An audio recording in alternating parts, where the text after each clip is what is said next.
Great. Okay, so with that, thank you everyone. I'm now handing the presentation over to James Warren, Deputy CAO for the CVRD. Over to you, James.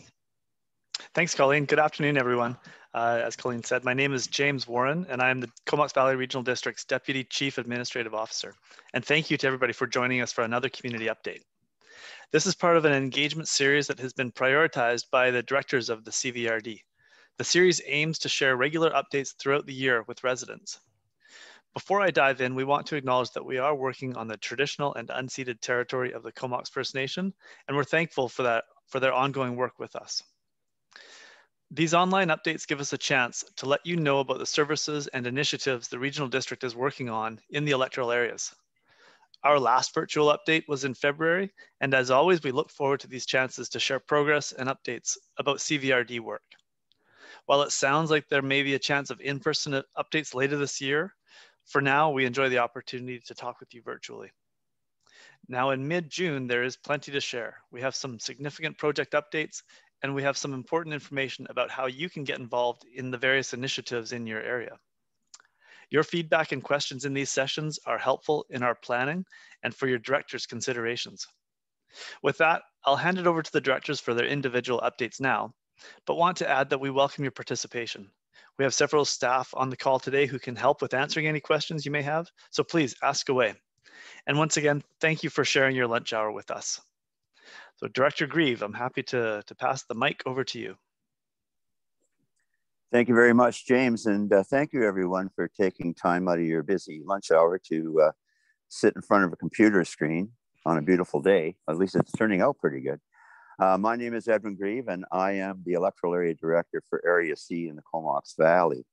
I wanted to talk to you briefly about the AAP process, which is the alternate approval process. Some of you may be familiar with this process, it's sometimes called a counter petition. But for those who aren't, an AAP is a way of testing the waters when seeking electoral support when we need to either go to borrowing or create a service. AAPs are much less expensive to administer than referendums. Referendums cost upwards to $60,000, whereas an AAP is only $6,000. And it still offers an opportunity for those who are not in favor to show their opposition. How it works is quite simple. If you support the services being proposed, you don't need to do anything. If you're opposed, you can submit an electoral response form, and these can be downloaded at www.comoxvalley.rd.ca/AAP. If 10% of eligible electors register their opposition to an AAP, the board may choose either to proceed or not proceed, or they could proceed to a referendum before it becomes an opportunity for everyone to weigh in. The only exception of this year's combined AAPs is the conveyance project for the sewer commission. It's approved through a liquid waste management plan, which can authorize expenditure on its own. Traditionally, an AAP would be held on a project or service when it was ready. Sometimes this means that there could be multiple AAPs during the year. Instead, the CVRD has implemented a streamlined approach this year by holding one unified AAP in 2021 to capture as many initiatives as possible. The goal is to make it easier for the public to keep track of the proposals and the when and how to participate. This unified AAP is underway now. Initiatives included in this AAP period cover a wide range of interests, including community facility support service establishment, which is going to establish a service that would create operational funding for community halls in the electoral area. Up to now, they've been funded strictly on a case-by-case basis through community grants. This would give them the security to move forward with 5-year plans. The other one, of course, that gets a lot of attention is the rural roadside garbage recycling and yard waste collection. But Daniel Arbor has the great distinction of being able to speak to this later on in the meeting. Also included in this AAP is the Saratoga Beach Mosquito Management Service for Area C in Saratoga Miracle Beach. This would allow us to address concerns about a mosquito infestation in that area. For more information on this initiative, you can visit the webpage being displayed at the end of this session. We encourage you to learn more about AAP and the proposed services included in it by visiting our website or calling us here at the CVRD office. Have a couple area updates here just for Area C residents that I want to touch on. We know there has always been interest in progress on fire services. Two of it in our area have been impacted by COVID related timing delays. One is the Merville Fire Hall service. Work is now underway to get the Merville Fire Hall ready for construction. The tender has been issued for construction and is currently open, but will be closing very shortly. The project team will review the bids received with a view to award a construction contract probably later in June or July of 2021. The Mount Washington Fire Service is a little more bogged down, but a conceptual plan for the new fire hall in Mount Washington is completed, and the updated costs are in progress. Anybody who's building anything today and knows the price of a 2x4 realizes that construction costs have gone up over 28% in the last 16 weeks or months, sorry. Timing for this public input will be confirmed once all the required information is in. Once the timeline is in place, the CVRD will be able to update the community, the Mount Washington community, on the proposed timing for the future construction of that fire hall. Now, as we approach summer, we also want to remind people in all electoral areas about the Fire Smart program. This program provides techniques that you can use to reduce the risks of losing buildings and properties in the event of a wildfire and urban interface. These steps can be taken are very easily and are not very expensive. The CVRD, Comox First Nation, and the 4 CVRD fire departments are working together to raise awareness of this program and to encourage neighborhoods to get involved in it. You can learn more again by visiting comoxvalleyrd.ca/firesmart. So I think that's a really important thing. It's a community event, mostly something that is localized in a certain neighborhood. We already have the residents on Macaulay Road, Martin Park Drive, are certified Fire Smart communities. So we do encourage other communities to maybe take this initiative. Now, along with that, it's time to turn it over to Director Arbour. So, Director Arbour, take it away. Thank you, Director Grieve, and it's a pleasure to be here. I think I gave the staff a little bit of a scare there because I was with Mosaic behind Union Bay at Langley Lake this morning, and I almost missed this meeting. So I'm glad to be here in time. There are services proposed that will be interest to you. As Director Grieve said, I have the great pleasure to talk about the rural roadside garbage and recycling collection service. I know it's been the object of much community discussion over the last couple months, and we're definitely in the time window where the electorate gets to have their say on it. So I just want to give or reiterate the background for those who may not have heard about it yet, but the roadside garbage and recycling collection service is being proposed for the rural areas for a number of reasons. One of which, the environment, it's a priority for all of us to ensure that our waste is properly managed in a responsible manner.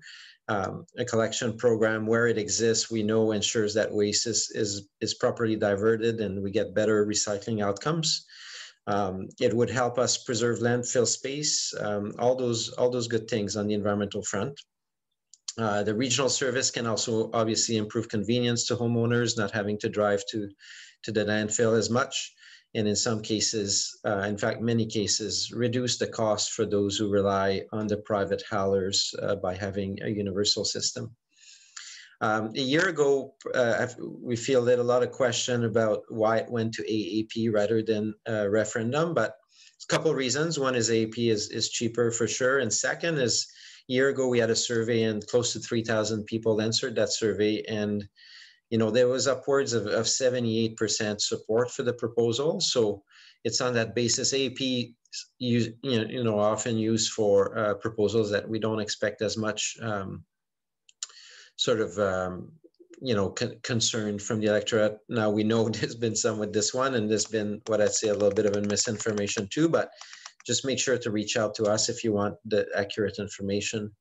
At the time, based on the result of the survey, some of the things that we took away was to have garbage collection every 2 weeks with 2 cans included in each pickup, the opportunity for up to 2 additional cans through an extra tag program, recycling collection every 2 weeks also with unlimited volumes, seasonal pickup of yard waste once per month from March to November.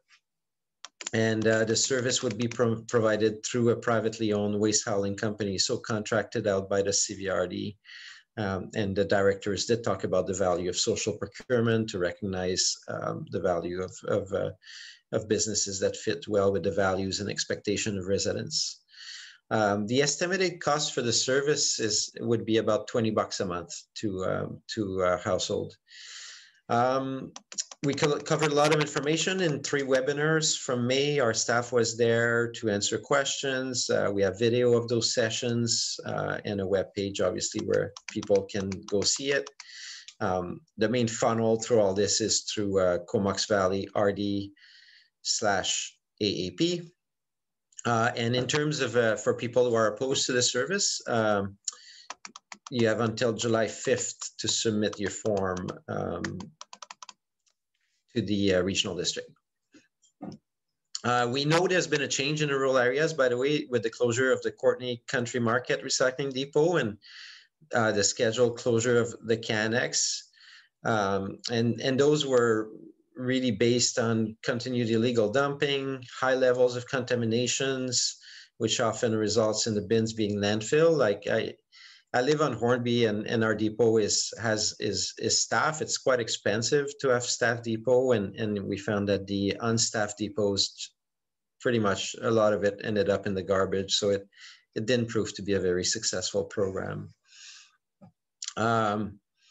And lastly, the establishment of a roadside collection service will help ensure that recyclables go through the Recycle BC network. There's also perceptions in Canada that there are a lot of recycling and end up in the garbage anyways, but there's been CBC and others have covered the BC situation, and we really do get good recycling outcomes. So if people want information on that, we can definitely direct you to that information.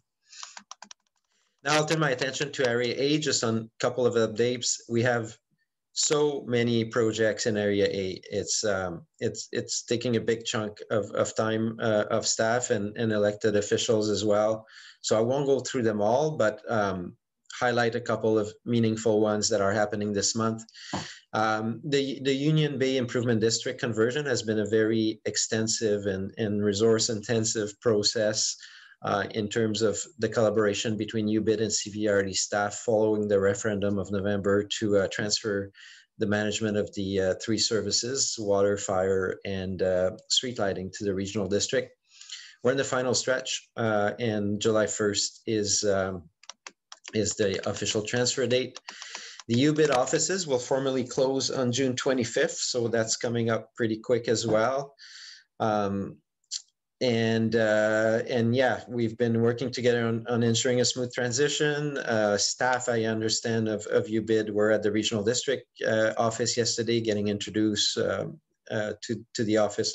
Most of the staff is moving on. All those that wanted to, I believe, are coming on. While much of the change will not be noticeable to residents, there are some changes that are noted. So obviously you will receive your bill from the CVRD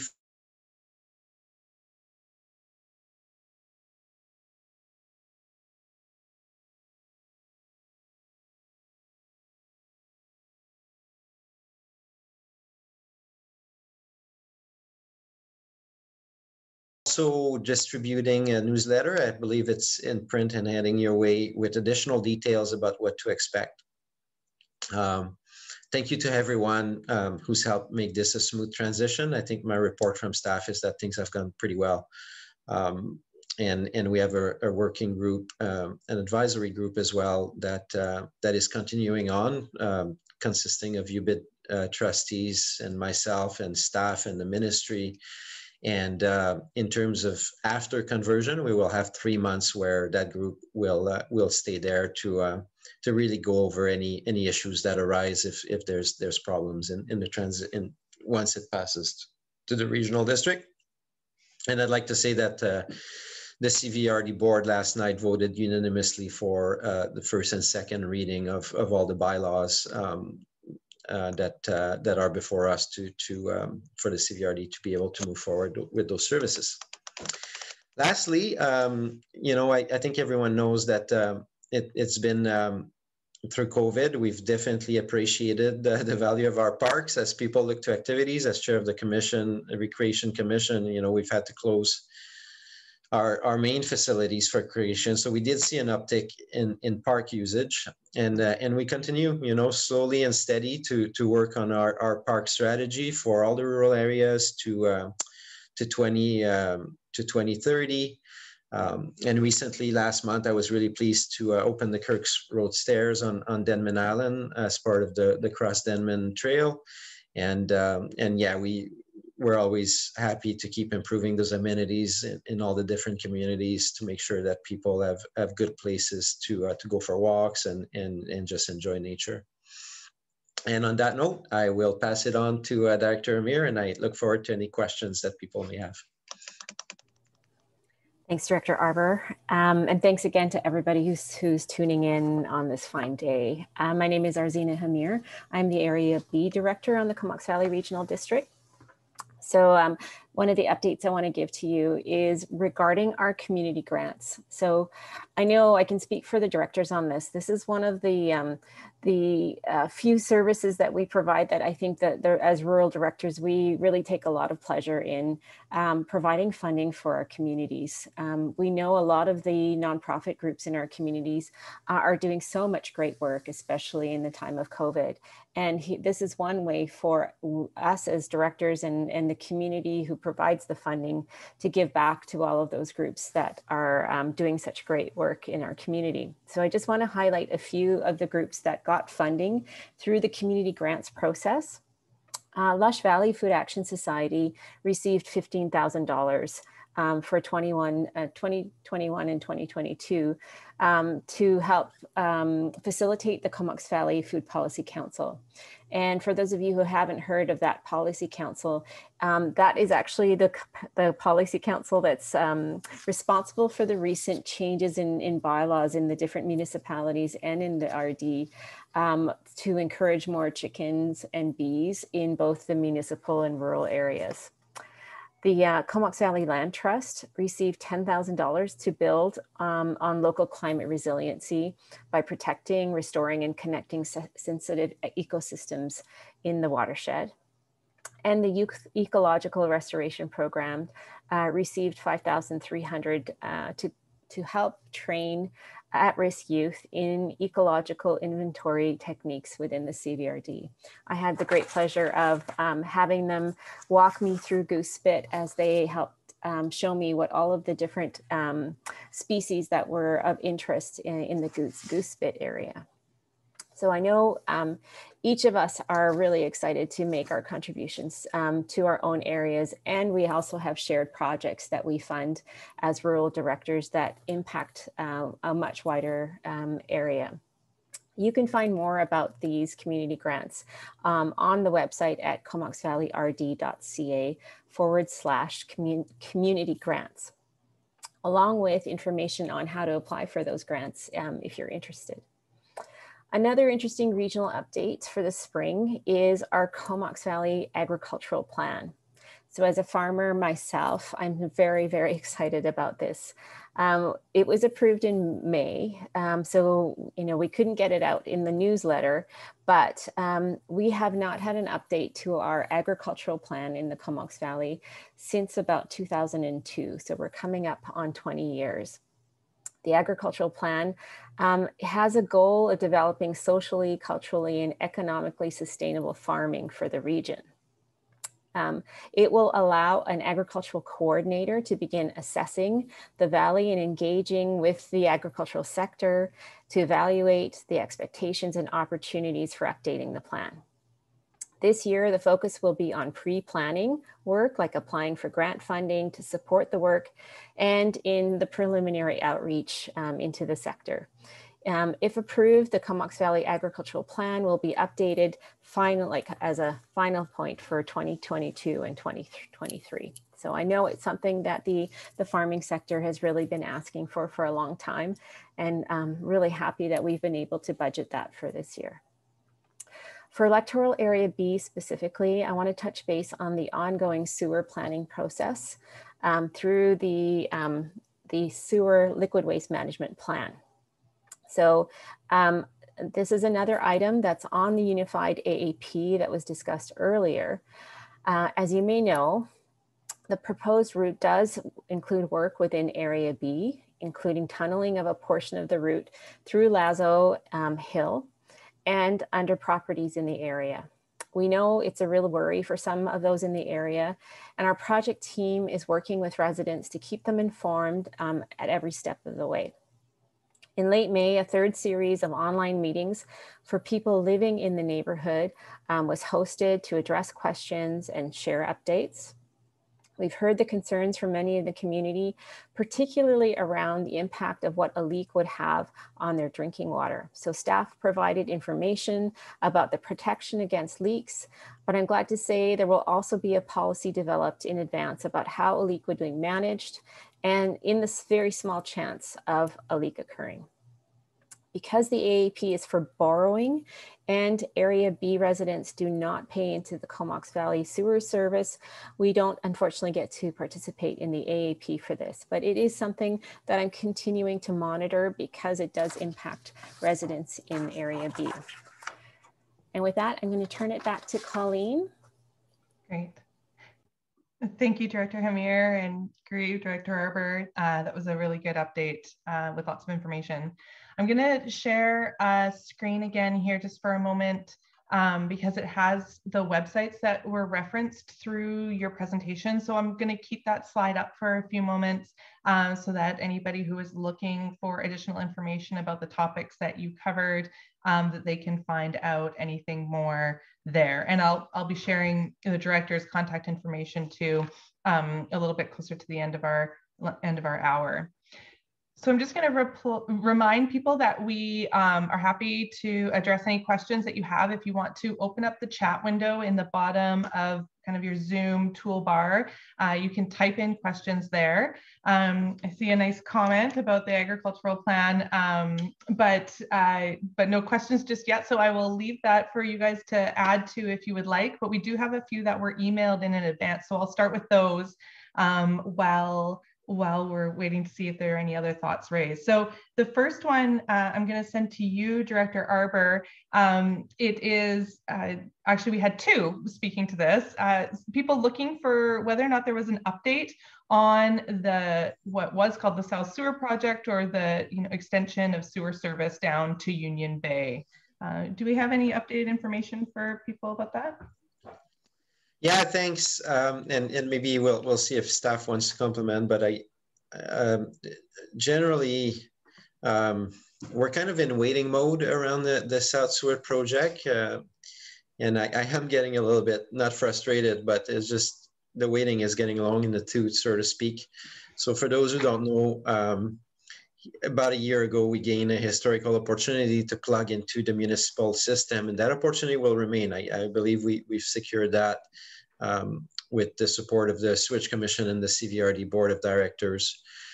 The big question is just the cost of infrastructure, and we know in the prior referendum that it had been turned down. The cost was pretty high to homeowners. So we did apply to a very substantial grant, provincial and federal grant.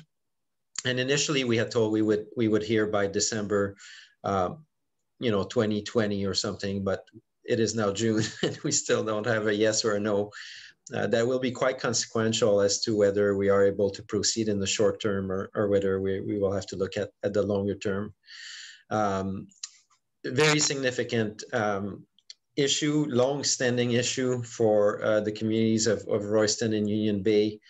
Some of you may know we also work with the developer on Union Bay Estates that have sewage requirements and commitments to collaborate on extending sewer to Royston and Union Bay. So not an easy scene, but ultimately we partnered with Comox First Nation and Union Bay Estates in the grant, and we're hopeful that the province will recognize the value of a contribution to that project, which also will have direct benefits actually to other things. Like I hear from the shellfish growers all the time, and people who have a concern around the environment around Bain Sound are really hopeful that senior government is going to come to the table to help us out.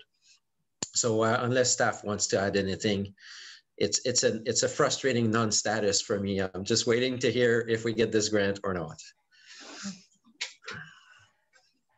Okay, just because while we stay on wastewater management in the Union Bay area, we also had a question emailed in about a sewage application to release treated effluent into Hart and Washer Creek from Union Bay Estates. Do you have any information about that application and how or whether it fits with the conditions of the development agreement with Kensington in the area? Thanks. I'll start the answer, and maybe Mark will jump in on that one. And essentially, obviously, the person who has a question is educated around those issues. There's a master development agreement with the developer that commits the developer to, first of all, have community sewage for the development. So that's requirement of the MDA. And second, that community sewage be expandable to the communities of Union Bay and Royston. So we are aware they have an application to the province for sort of the first phases of development. But I think we haven't crossed all the I's and the T's around what that means for expandability and the future of sewage service, including if we got the grant and we're able to proceed. So I'll let Mark kind of add a little bit more detail or color to that, if he will. Yeah, thank you, Director Arbour. I think the key point here is that we do understand the obligations and requirements in the MDA, and we're trying to ensure that those are met by the developer. But we understand that this is a difficult area to service with sewer, and so for this particular option that the developer has come up with and is working with MOE on, we're exploring that option with him, and we're seeing if there is a fit within the MDA and within the long-term, the long-term objective of providing sustainable and affordable wastewater solution to the area. Great. Thanks. And just to clarify, it's in the case of the application, it's a provincial decision. So we're also waiting to see how that goes. Great. Okay, thank you for those. That was a couple email questions, and I see a couple questions have come into the chat, so I'm going to jump to those before going back to a few more emailed ones. So the first one that popped in is asking about what the plans will be for the recycling bins that are at the old fire hall at Oyster River. And if the rural roadside pickup does go through, would that mean that those recycling bins are to be removed? Deputy Director Grieve, do you have information on that? I'll defer to Mark. My understanding is that those weren't part of the plan to remove, at least not immediately. And we were thinking of trying to apply to Recycle BC to get a proper recycling depot, but I'm not sure where we're at on that. So maybe Mark can fill us in. Yeah, thanks, Director Grieve. Yeah, so you're right. There is no plan to remove the depot at Oyster River. So we're going to maintain that one. We're going to continue it the way it is. We are going to discuss with the Solid Waste Board whether they're interested in making some improvements at that depot. So maybe some increased staff time there, some more monitoring of the material to avoid some of the issues that we have with these unstaffed depots. And then long term, like Director Grieve mentioned, we also plan to continue to work with Recycle BC to see if that depot can be converted into a full Recycle BC depot. But for now, you know, that depot is pretty strategic. It's pretty well located. And even though it continues to be a non-Recycle BC depot, we do think that, that it should stay the way it is, at least for now. So it won't be removed in the immediate future. Great, thank you. And then the next question is for Director Hamir from a representative from the CV Conservation Partnership. Would you be able to provide any update on the transition of a community grant program to a multi-year platform? Yeah, I'll provide just a bit of background, but then I might defer possibly to James to see where we're at. So, you know, we were talking about the rural grants earlier and how important they are to our community groups. And what the directors were seeing were there were a number of organizations, especially the environmental ones, Stream Keepers, the youth environmental groups, that we were funding on an annual basis. And we felt that it was really important to give them a bit more stability and to not have to reapply every single year. And a multi-year approval would enable them to then leverage some of those dollars for other funding that they can get as nonprofits. Now, we pre-approved a list, I believe the last time at electoral areas, and I'm just going to double check with staff or maybe with Doug if you can remind me where we're at on the approval and the budget for those. Thanks, Director Hamir. And yeah, Doug DeMarzo is our General Manager of Community Services. And Doug, you probably got the detail for that question. Yeah, I think at this stage, we're considering two options. We're considering looking at it this fall and then perhaps a short-term agreement, but more than likely we'll be looking at preparing agreements with those and then probably implementing for the 2023 budget cycle to start those agreements. So it might be some conversations perhaps starting next year and then moving for the commencement of those approvals for the 2023 budget cycle. Okay, great. Thank you guys. Okay, I'm going to hop back over to a couple of the emailed questions. Director Grieve, these ones are going to be coming to you. We had a few questions about the proposed changes at the Saratoga Speedway area and then from residents along Macaulay Road. So I guess the first question, probably a logical place to start is, will there be an opportunity for the community to review the application for changes at the Saratoga Speedway? Well, it's the Saratoga Speedway is making an application to rezone part of the land to accommodate a campsite. For any rezoning process, of course, there's a lot of procedural opportunity for the community to weigh in. We just sent out our first referrals earlier this month to all the affected bodies, like you talk about the Ministry of Highways, Island Health, and Comox First Nation for comment, as well as our Area C Advisory Panel, Planning Commission. So there's a lot of opportunity, especially when it gets to the point of public hearing, because after second reading of this, it will go to public hearing, and that would give everybody an opportunity to weigh in on the official record. So it's just now starting off, really just kicked off. We've got, I think, a total of 90 days for the referrals to come back, a maximum of 90 days. So we'll see how that goes. And then it will come back again to the Electoral Area Services Committee. From there, it would possibly go to second reading. And at that point, there's a full-fledged public hearing process, which will be well advertised. Just following up on that topic, there was a specific question about whether or not a traffic mitigation plan or review was done as part of this proposed work and whether or not that's available to the public for review. As I said, it just went out for referrals. So the Ministry of Transport may have some comments on that. So I'm sure it'll be form part of discussion as this process moves through. Okay. And then kind of leading into a general question, I guess, about Macaulay Road and interest in additional access in and out of that area. So one writer asking whether or not this proposed project could provide the impetus for an additional access or connectivity for Macaulay Road. Well, as most people realize, the roads in the electoral areas are strictly the domain of the provincial government. So we cannot compel the government to build any roads on their own. This issue has been brought forward quite often over the last 10, 13 years. And we have had meetings with the MLA, with the ministry, and basically the only way that we could see the province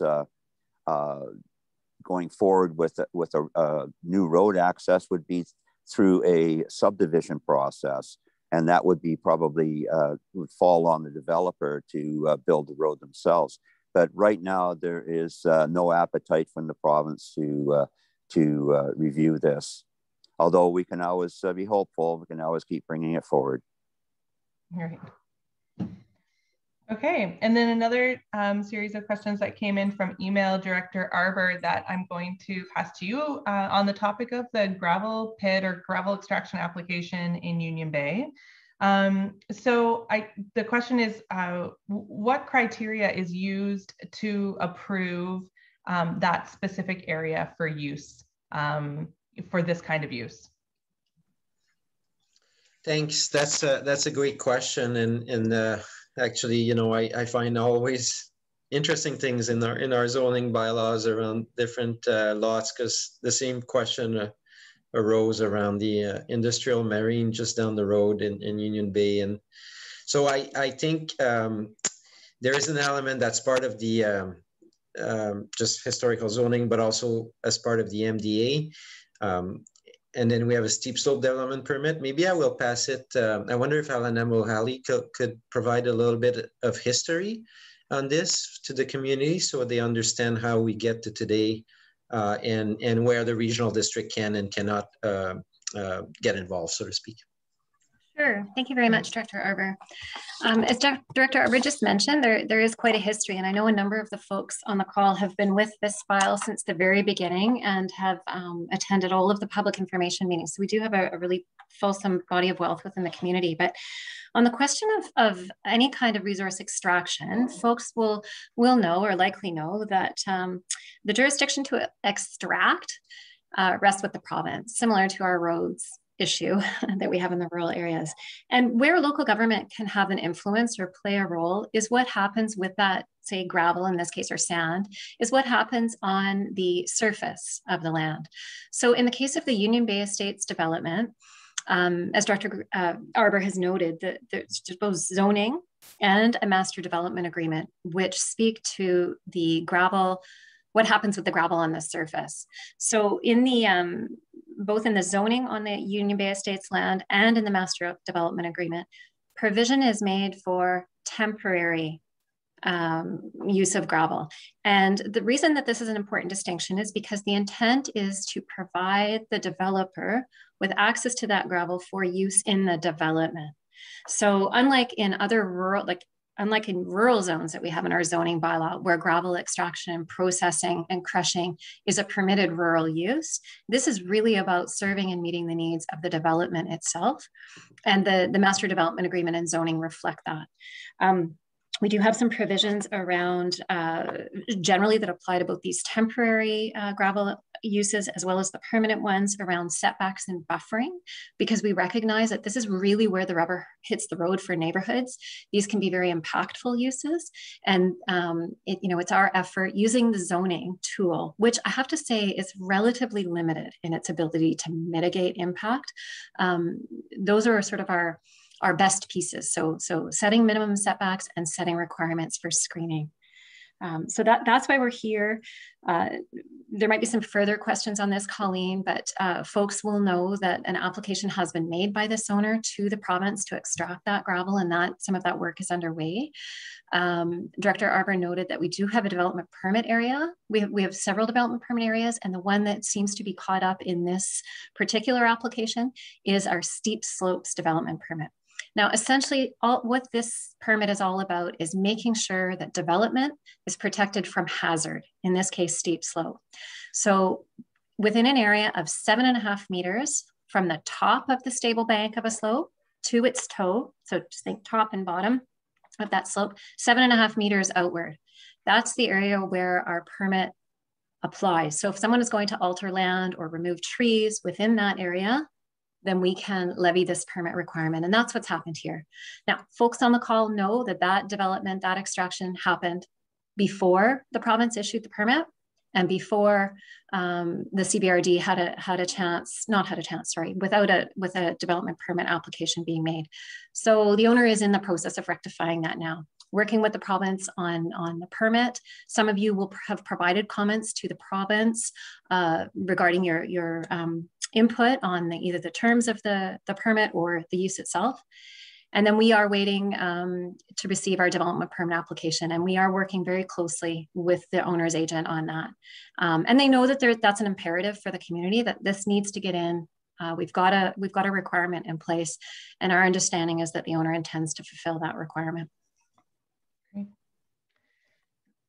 Elena, you kind of touched on it, but just because it was kind of a specific question that came in, you've talked about how the owner is kind of rectifying the fact that that work started before.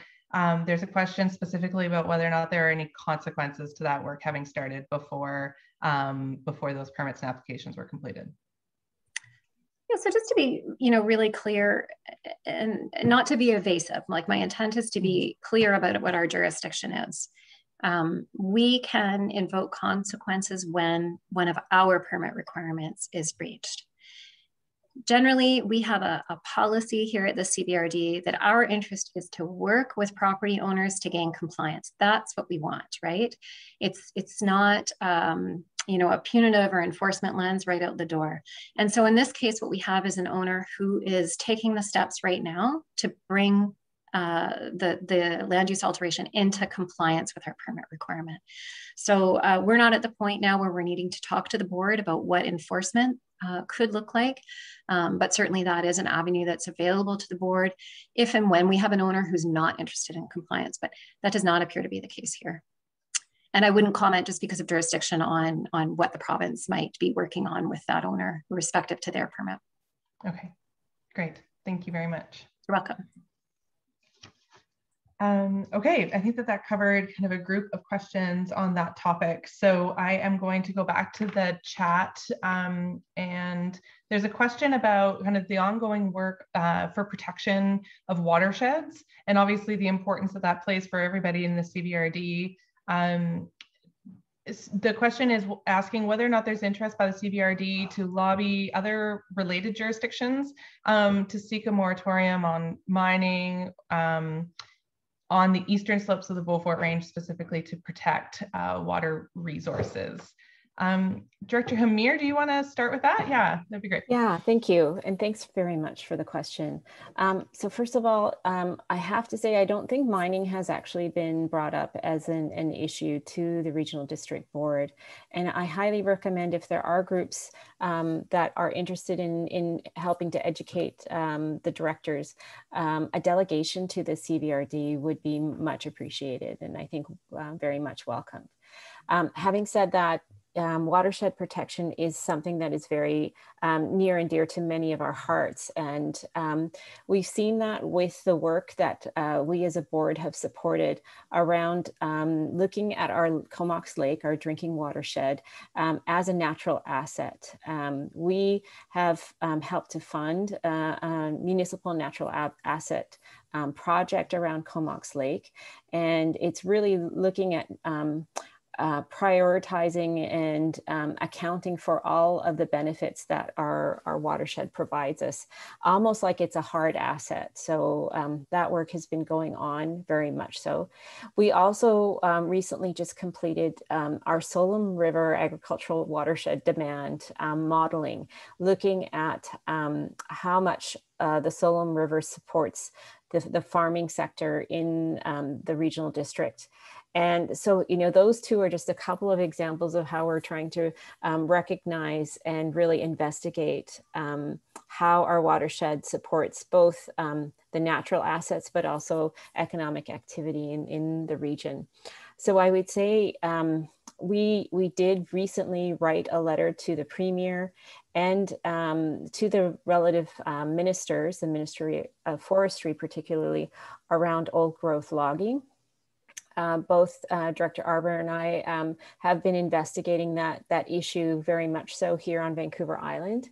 And so the board as a whole agreed to write that letter and lobby that letter because we were watching what's happening and it's of concern.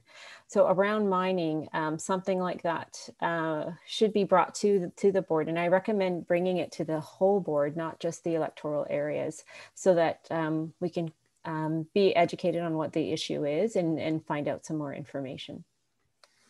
Okay. Director Arbour, Director Grieve, do you guys have anything you'd like to add on that? Yeah, I can add a little bit. I think I'm glad to see the question asked, because it's actually not often in our radar these days around the mining potential. We are not quite a communist country, so we still have a lot of private stakeholders that can have massive impacts on the landscape.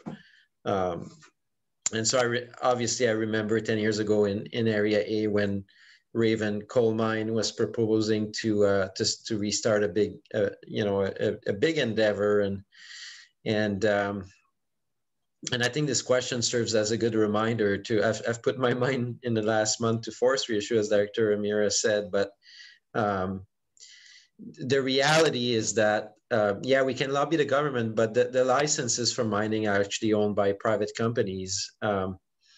It'd be great if local government could convince, basically the elimination of those rights because of the impact that it could have. But we can't. And the other is, could we own those rights and try to gain them while we have very limited financial capacity?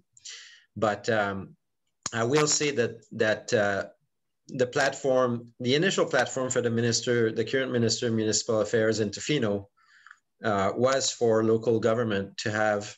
She brought a motion to UBCM in 2014 calling for the province to grant more control and powers to local government when it comes to mining projects. So based on that question, I commit I will see her in not too long, and I will remind her of that motion she had made, and perhaps now that she's Minister of Municipal Affairs, to see if she can do some internal lobbying at Cabinet on our behalf, reminding her that projects like the Raven Coal Mine could be reactivated at any time. Thank you. Okay, thank you guys. So we have kind of 3 questions remaining in the chat. They're all kind of follow-up questions on topics that we've touched on, but seeing kind of no new issues coming up, I'm going to go back and cover them. We're down to our last 5 minutes, so that'll bring us pretty close to the wrap up. So I'm just going to kind of do the final call for questions. If anybody has any last pieces they want to add, now is a great time to drop them into the chat. And then I'm going to go back. I'm sorry, I missed this one originally, but it's back to the Union Bay sewage question. Mark, it's following up on your comment actually specifically. So the question is whether or not the CVRD would be willing to own a system that ultimately releases treated effluent into, CVRD willing to own a system which dumps treated effluent as set out in the MDA. Yeah, okay, thank you. So I think, it's really too early to properly answer that question. Like we are in discussions with the developer Union Bay Estates about how their wastewater permit application will meet the MDA requirements. If there is a fit between their application and what they're intending to construct as a sewer solution, if there's a fit between that and the MDA requirements and what we envision as a long-term solution, then we would put our minds to their proposed discharge and how it works and whether it's something that we could take over. So it's really too soon to answer the question directly, but in the long run, we'll see. Thanks. Great. Okay, and then the other follow-up question was back to the gravel sand pit discussion. So Director Arbour and Alana, I think there's just seeking some clarification about whether or not the CVRD has a say in the location of that gravel and sand extraction work. Yeah, over to Alana, and maybe Alana, you can speak a little bit about the provincial referral process and how it applies here, and also in regards to whether a resident should anticipate that other locations may be developed for gravel in the Union Bay area. Mm-hmm. Great, thank you, Director Arbour, and thank you for the question. I would just, before I start, I'd like to draw the distinction between resource extraction and resource processing. So resource extraction, be it gravel, sand, minerals, as you likely know, local government cannot say no, totally the purview of the province. When it comes to what happens again on the surface of the land with the use of that material that's extracted, that's where local government can play a role.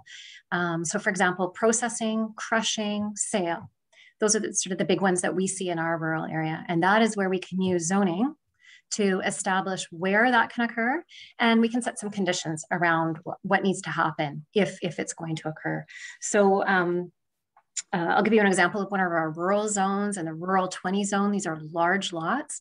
Provision is made for folks to extract gravel and then to crush it, screen it, sell it from those rural properties. Now, on a property like the Union Bay Estates, as I mentioned earlier, the intent here is really just to provide that availability of that resource for the development itself. So the zoning on this property does not include the ability to sell. I know we've had some questions from the community about whether we could see a commercial site established here. And if the owner, current or future, wanted to pursue that, a separate approval would be needed from the local government, because that is the authority of a regional district board to regulate the sale of those products. So that's probably what I would say in a nutshell about our authority. The provincial referral process that Director Arbour mentions, as you know, the permit application has been made to the Ministry of Mines and is out for comment. So if you haven't had a chance and you're really keen to provide that feedback to the province, then please do that. I think that period closes on Friday of this week. We also get a referral, and that's where we're asked to provide comments. So in the case of Union Bay Estates, we look to our policy framework, because that's really, it's not about our personal opinions, it's about the policy framework that the board has set and then the community has set. So in this case, we're providing comment relative to our official community plan, the zoning of the lands, and the master development agreement that's registered over the lands. Great. Thank you. Great, thank you.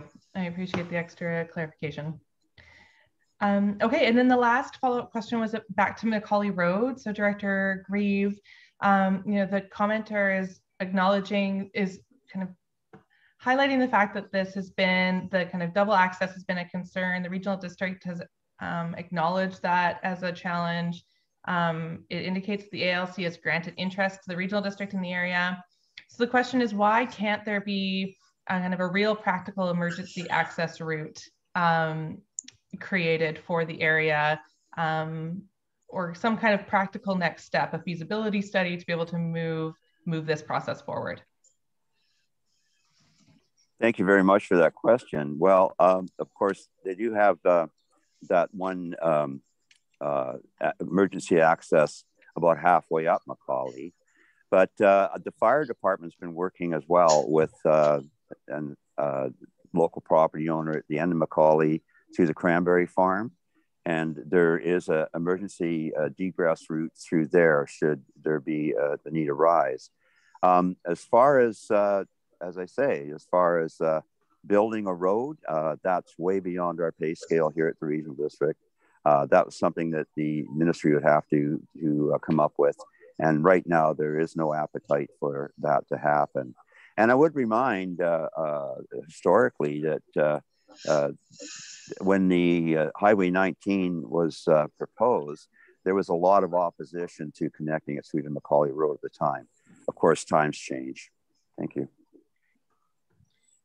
Okay, that brings us to the end of our questions and really to the end of our time. I'm going to just put up a quick slide that has the contact information for our 3 directors and where you'll be able to find this recording once we're finished. It's also, the Connect CVRD page is also a great place to be able to post questions and keep track of regular updates on behalf of the directors. So please feel free to reach out there and connect with us and follow along in between these online updates. But with that, I'm going to just say, on behalf of all of us, thank you so much for joining us today and for participating, sharing your questions and hearing these updates. And we hope to see you again next time. So until then, have a great rest of your day. Thank you, everybody.